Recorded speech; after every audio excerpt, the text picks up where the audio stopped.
জুলাই হত্যাকাণ্ডের বিচারে আপনাদের অন্যতম চ্যালেঞ্জ হচ্ছে শেখ হাসিনাকে ভারত থেকে ফেরত আনা যাবে কিনা। অন্যদিকে অন্যদিকে আমরা দেখলাম যে জনাব ওবায়দুল কাদের নাকি ৩ মাস দেশেই ছিলেন, তারপরে তিনি চলে গেছেন। বিচার প্রক্রিয়ায় আপনারা কি আসলে সবার সহযোগিতা পাচ্ছেন কিনা? গত বছর জুলাই আগস্ট মাসে সংঘটিত হত্যাযজ্ঞ সহ বিগত ১৬ বছরের গুম খুন নির্যাতনের সত্য উদ্ঘাটন এবং পতিত শক্তি ও তার দোসরদের সৃষ্ট সকল বাধা বিপত্তিকে পরাভূত করে আমরা সম্মিলিতভাবে বিচার কাজ বাস্তবায়ন করতে সক্ষম হব বলে আমার দৃঢ় বিশ্বাস। নিজের প্রতিষ্ঠিত আদালত মানে সেই আন্তর্জাতিক অপরাধ ট্রাইব্যুনাল এর রায়েই মৃত্যুদণ্ড পেয়েছেন সাবেক প্রধানমন্ত্রী শেখ হাসিনা। জুলাই গণ অভ্যুত্থানের সময় সংগঠিত মানবতা বিরোধী অপরাধের মামলায় পেয়েছেন সর্বোচ্চ সাজা। তবে এই মুহূর্তে ভারতে থাকার কারণে তাকে এর মুখোমুখি হতে হচ্ছে না। শেখ হাসিনাকে ফেরানোর ক্ষেত্রে অন্তর্বর্তীকালীন সরকার কি উদ্যোগ নিচ্ছে এবং এই মৃত্যুদণ্ড, এই রায়, এর রাজনৈতিক কনসিকুয়েন্স নিয়ে আমরা কথা বলার জন্য আজ আমাদের সঙ্গে পেয়েছি সাবেক প্রধানমন্ত্রী শেখ হাসিনা। আপনি আমাদের ধন্যবাদ এবং কৃতজ্ঞতা এবং শুভেচ্ছা জানাবেন। আমাদের সাথে আজ রয়েছেন শান্তিতে নোবেলজয়ী অর্থনীতিবিদ ডক্টর মোহাম্মদ ইউনুস। ডক্টর মোহাম্মদ ইউনুস, আপনাকে আমাদের অনুষ্ঠানে স্বাগত জানাই। আপনার কাছে জানতে চাইবো যে আমরা দেখেছি যে রায়, মৃত্যুদণ্ড, শেখ হাসিনার মৃত্যুদণ্ড, আসাদুজ্জামান খান কামালের মৃত্যুদণ্ড, আরেকজনের আরেকটু কম সাজা 5 বছরের আইজিপি। আপনি যদি একটু বলতেন। হ্যাঁ, আমাকে মৃত্যুদণ্ড দিয়েছে, আমি পরোয়া করি না। আমি বাংলাদেশে ইনশাল্লাহ আসবই, অবশ্যই আমি আসব। আর তাদের মৃত্যুদণ্ড, তাদের ফাঁসির দড়ি কত শক্ত বা কত বুলেট আছে সেটা নিশ্চয়ই যাচাই করব। ঘটনাচক্রে আমাকে দেশ ছেড়ে আসতে হয়েছে, সেটা আমি জানতাম না যে আমি দেশ ছেড়ে আসতে। আমি জানি আমি টুঙ্গিপাড়া যাচ্ছি। যাও, এটা হয়তো আল্লাহর ইচ্ছা ছিল কোনো না কোনোভাবে। যে এত কষ্ট যাদের জন্য করলাম তারাই চাইলো না যে আমি থাকি, তো কাদের জন্য করলাম। আমি জানি আমাকে মৃত্যুদণ্ড দেওয়া হয়েছে। আমাদের নেতা কর্মী অনেকের খুব মন খারাপ। আমি একটা কথা বলবো যে মন খারাপ করার কিছু নেই, রাজনীতিতে এরকম সময় আসে। আর ওরা কারা যে মৃত্যুদণ্ড দেয়, ওরা তো অবৈধভাবে ক্ষমতা দখলকারী। একটা কথা মনে রাখতে হবে, যেটা বাস্তব, সেটা হলো যারা অবৈধভাবে সন্ত্রাসী, জঙ্গি এবং খুনি এদেরকে সঙ্গে নিয়ে যারা ক্ষমতা দখল করে, অর্থাৎ সন্ত্রাসের উপর নির্ভরশীল হয়ে যারা ক্ষমতা দখল করে, এরা কিন্তু সবসময় নিজেরাই ভীত থাকে। কিন্তু তারা অন্যকে ভয় দিয়ে, মানে বলতে গেলে ভয়ের রাজত্ব কায়েম করে, একটা ভীত সন্ত্রস্ত অবস্থা সৃষ্টি করে তারা তাদের ক্ষমতাকে ধরে রাখার চেষ্টা করে। কারণ তারা মনে করে তাদের যেহেতু জনসমর্থন নাই, একটা চক্রান্তের মধ্য দিয়ে আসে, ষড়যন্ত্র করে আসে, অবৈধ অর্থ বিলিয়ে আসে, সে কারণেই এরা একটা ভীতিকর পরিস্থিতি সৃষ্টি করে। কারণ এদের মনের ভিতরে ভয় থাকে, দুর্বলতা থাকে, সেই জন্য বাইরে সেটা ওইভাবেই প্রকাশ করে যে তারা সকলের উপর একটা মানে ভয় ভীতি দিয়ে তারপর তারা ক্ষমতাকে মনে করে যে এটাই টিকে থাকার একমাত্র উপায়। আর ক্ষমতার মসনদ টিকিয়ে রাখার জন্য তারা এই অবস্থাটা সৃষ্টি করে। এই ক্ষমতার মসনদ যেটা দখল করলো, ওটা ধরে রাখার জন্য কোনো জনগণের সমর্থন না, জনগণের ভালোবাসা না, জনগণের আস্থা না, বিশ্বাস না, একটা ভীতিকর পরিস্থিতি। আর এই ভয় ভীতিটা যতদিন পর্যন্ত সকলে না কাটিয়ে উঠতে পারবে, ততদিন এরকম মর্মে মরে থাকতে হবে। হ্যাঁ, আমাকে মৃত্যুদণ্ড দিয়েছে, আমি পরোয়া করি না। আমি বাংলাদেশে ইনশাল্লাহ আসবই, অবশ্যই আমি আসব। আর তাদের মৃত্যুদণ্ড, তাদের ফাঁসির দড়ি কত শক্ত বা কত বুলেট আছে সেটা নিশ্চয়ই যাচাই করব। ঘটনাচক্রে আমাকে দেশ ছেড়ে আসতে হয়েছে, সেটা আমি জানতাম না যে আমি দেশ ছেড়ে আসতে। আমি জানি আমি টুঙ্গিপাড়া যাচ্ছি। যাও, এটা হয়তো আল্লাহর ইচ্ছা ছিল কোনো না কোনোভাবে। কারণ আমি একটা জিনিস আমি সবসময় দেখি, বাংলাদেশে আমি যখন ফিরে আসি অনেকেই খুব শঙ্কিত ছিল যে দেশে আমার মা, বাবা, ভাই, ছোট্ট রাসেলকে পর্যন্ত ছাড়ে নাই, তাকেও হত্যা করেছে। সেই দেশে আমি ফিরে আসব, সেখানে যুদ্ধ অপরাধীরা, আমার বাবার হত্যাকারীরা ইন্ডেমনিটি দেওয়া হয়েছে, তারা এখন দেশে বিদেশে চাকরি, তারা খুব রমরম অবস্থায় থাকে। ওই অবস্থায় আমি যে আসব, অনেক বাধা ছিল, অনেকের মনে দ্বিধা ছিল। আমি কিন্তু ফিরে এসেছিলাম। আর আসার পর থেকে কিন্তু একটার পর একটা সমস্যা আমার উপরে যাচ্ছে। আমি 81 সালে ফিরে আসলাম, 83 সালে বন্দী হলাম, এমনকি আমাকে ডিজিএফআইয়ের অফিসে নিয়ে গেল ইন্টারোগেশনের জন্য। এরপরে আবার 85 সালে, আর যখন যেখানে গেছি সেখানে তো মানে একবার আক্রান্ত হয়েছি, এ তো কতবার। কিন্তু হ্যাঁ, আমি বেঁচে গেছি, আমি বারবার বেঁচে গেছি। জানি না, এখানে আমি বলবো আল্লাহ রাব্বুল আলামিন আমাকে বাঁচিয়ে রেখেছেন, কারণ আমার হাতেই আমার বাবা মা ভাই তাদের হত্যাকারীদের বিচার হবে, আমার হাতেই এই যুদ্ধ অপরাধীদের বিচার হবে, আমার হাতেই বাংলাদেশ দারিদ্র্যমুক্ত হবে, উন্নত হবে, সমৃদ্ধশালী হবে। চিফ প্রসিকিউটর যে কথাগুলি বলল, আমি আগুন দিয়েছি, আমি মেট্রো রেল বিটিভি সব ভবন নাকি আমি আগুন দিয়েছি, অথচ তাদের লোকরা নিজেরা যেখানে স্বীকার করছে, অপরাধীরা নিজেরাই স্বীকার করছে, আর অপরাধী বলেই তো ইউনূস তাদেরকে দায় মুক্তি দিল। কিন্তু মামলা আমাদের আওয়ামী লীগের সকল নেতাকর্মীর বিরুদ্ধে, বলে দিল 1400 লোক হত্যা হয়েছে। তা আওয়ামী লীগের তো আমার মনে হয় প্রায় 8-10 হাজার লোক, আমরা তাদের কোনো খবরই জানি না, কত মানুষকে মেরে গুম করে ফেলেছে। 1 মাসের মধ্যে প্রায় 300-400 হত্যাকাণ্ড ঘটেছে। এই হত্যাকাণ্ড কারা ঘটাচ্ছে? এটা তো ইউনূসের পেটোয়া বাহিনী, তারাই তো এই হত্যাকাণ্ড ঘটাচ্ছে একের পর এক। আজকে ইন্টারন্যাশনাল ক্রিমিনাল কোর্ট 1973 সালে সেটা করা হয়েছিল যুদ্ধ অপরাধীদের বিচারের জন্য, বেআইনিভাবে সংশোধন করে করে সেখানে আমাদের বিচার হবে, আবার পার্টি হিসেবে বিচার হবে, কারণ দেশে প্রচলিত আইন তো আছে। তবে হ্যাঁ, একটা যে ইউনূস ম্যাজিক দেখালো যে মাত্র 20 দিনের হিয়ারিংয়ের পরই দেখা গেল জজ সাহেব 450 পাতার জাজমেন্ট লিখে ফেলে দিল। চমৎকার দেখালো আর কি সব কিছুতেই। আজকে যা সকলের কাছে প্রশ্নবিদ্ধ, অর্থাৎ অবৈধ সরকারের সকল সিদ্ধান্তই অবৈধ। আমি সমস্ত আহত পরিবারকে চিকিৎসা দিয়ে, আহত যারা ছিল সকলকে চিকিৎসা আমি দিয়েছি, কিন্তু 5 তারিখে আমি আসার পর তারা কি পরবর্তীতে চিকিৎসা পেয়েছে? পায়নি। 34 জনের মতো সেই সময় শহীদ হয়েছিল, আমি তাদেরকে গণভবনে ডেকে নিয়ে আসে তাদের সান্ত্বনা দিয়েছি। আমি জুডিশিয়াল ইনকোয়ারি কমিশন গঠন করে দিয়েছি তদন্ত করবার জন্য। ইউনূস যদি হত্যাকাণ্ডগুলি না ঘটিয়ে থাকে তাহলে এই তদন্ত কেন বন্ধ করলো সে? জুডিশিয়াল ইনকোয়ারি কমিটিকে তদন্ত করতে দিল না। এমনকি ব্রিগেডিয়ার সাখাওয়াত সাহেব স্বরাষ্ট্র মন্ত্রণালয়ের দায়িত্বে যখন বললেন যে সিভিলিয়ানদের কাছে অস্ত্র চলে গেছে, 7.62 বুলেট কোথা থেকে আসলো, এটা আমাদের ভালোভাবে তদন্ত করে বের করতে হবে, এটা শুনেই ইউনূস ঘাবড়ে গেল, অমনি তাকে সরিয়ে দিল। তার কারণ কি? এই অবৈধ অস্ত্র ইউনূসেরই সাপ্লাই, সেই ব্যবহার করেছে, সেই হত্যা করেছে। এই হত্যার জন্য দায়ী ডক্টর মোহাম্মদ ইউনূস এবং তার ওই এখন যারা এনসিপি হয়েছে, সেই সাথে জামাত, বিএনপি, শিবির, তারা।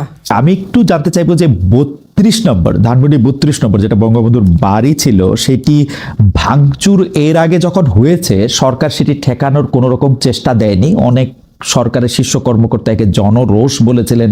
গতকাল যখন, মানে গতকাল ঠিক না, আমার জন্য গতকাল মানে আসলে 17 তারিখ, সেইটা রক্ষা করার ব্যাপারে এত সিরিয়াস এবার আমরা সরকারকে কেন দেখলাম?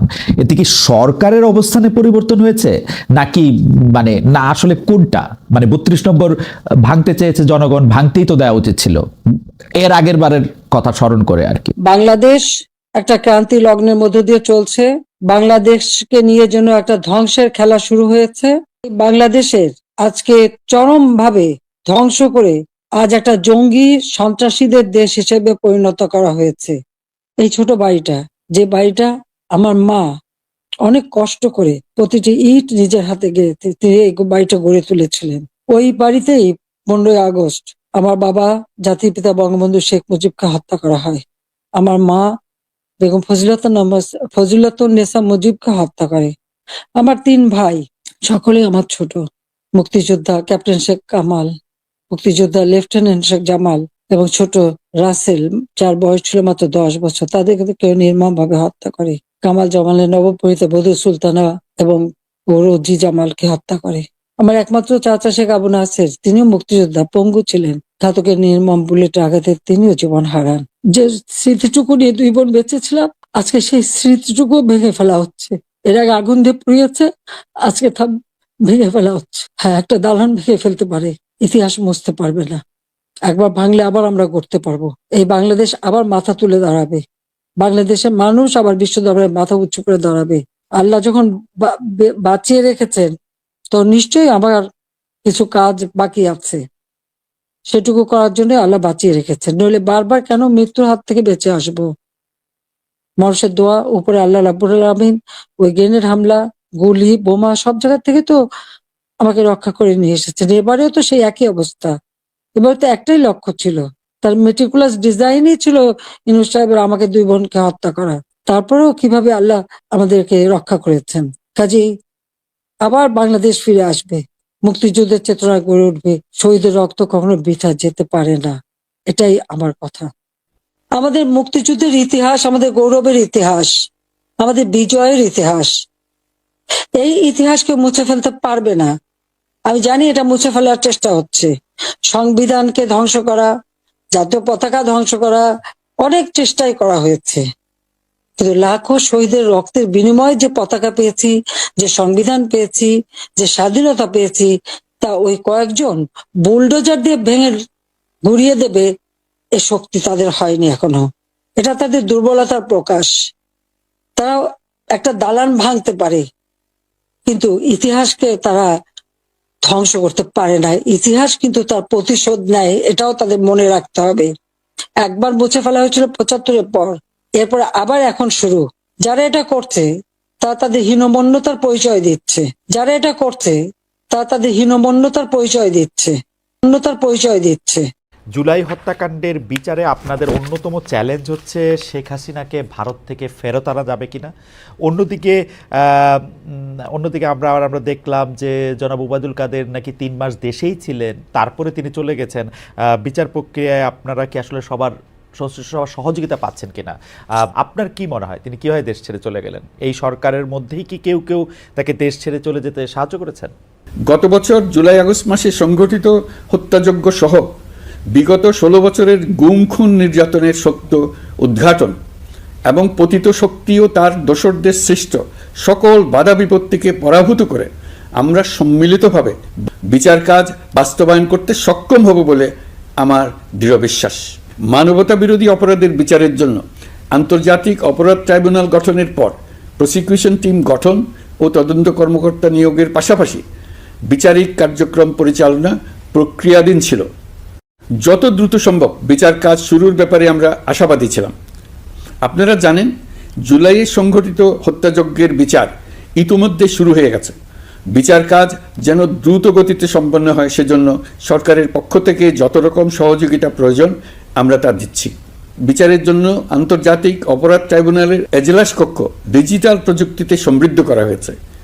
ইতিহাসে প্রথমবারের মতো কোনো বিচার পর্ব আদালতের অনুমতিক্রমে সরাসরি কিংবা রেকর্ডকৃত পদ্ধতিতে গণমাধ্যমে প্রচারিত হচ্ছে। আমরা বিশ্বাস করি এতে করে বিচার বিভাগের প্রতি মানুষের আস্থা বাড়বে, বিচার নিয়ে অপপ্রচার বন্ধ হবে। প্রসিকিউশন বলছে, বিগত সরকার পতনের পর তাদের আজ্ঞাবহ ব্যক্তিরা বিভিন্ন গুরুত্বপূর্ণ সাক্ষ্য প্রমাণ বিনষ্ট করার চেষ্টা করেছে। থানা, হাসপাতাল সহ গুরুত্বপূর্ণ স্থানের দলিলপত্র পুড়িয়ে বা লুকিয়ে নষ্ট করার চেষ্টা করা হয়েছে। বিভিন্ন অপরাধমূলক স্থাপনার আকার আকৃতি, দেয়াল ইত্যাদি ভেঙে এবং বিকৃত করে প্রমাণ লুকানোর চেষ্টা করা হয়েছে।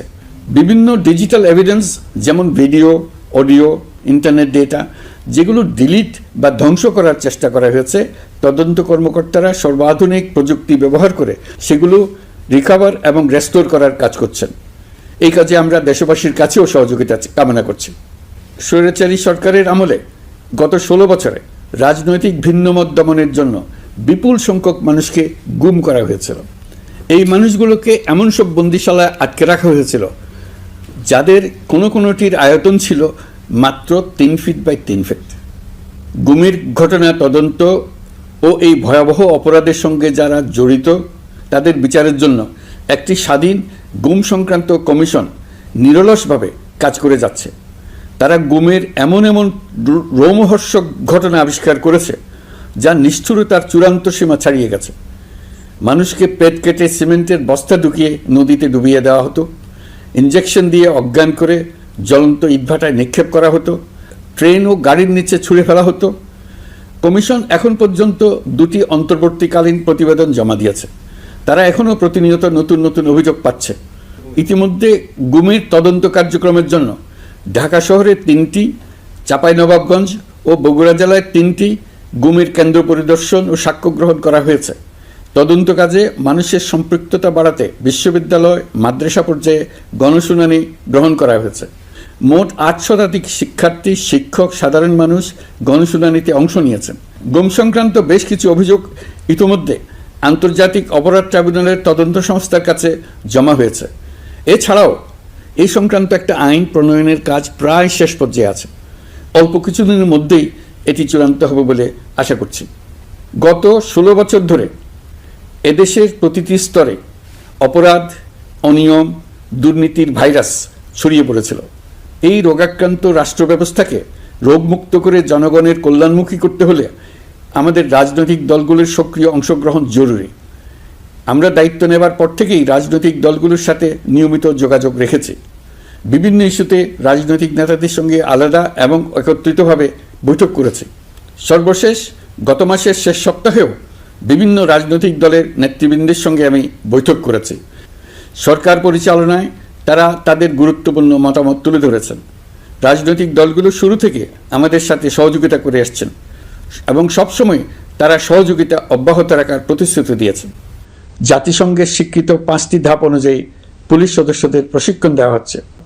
ভঙ্গুর আইনশৃঙ্খলা বাহিনীকে নতুন করে গড়ে তোলার জন্য আমরা সর্বোচ্চ ব্যবস্থা নিয়েছি।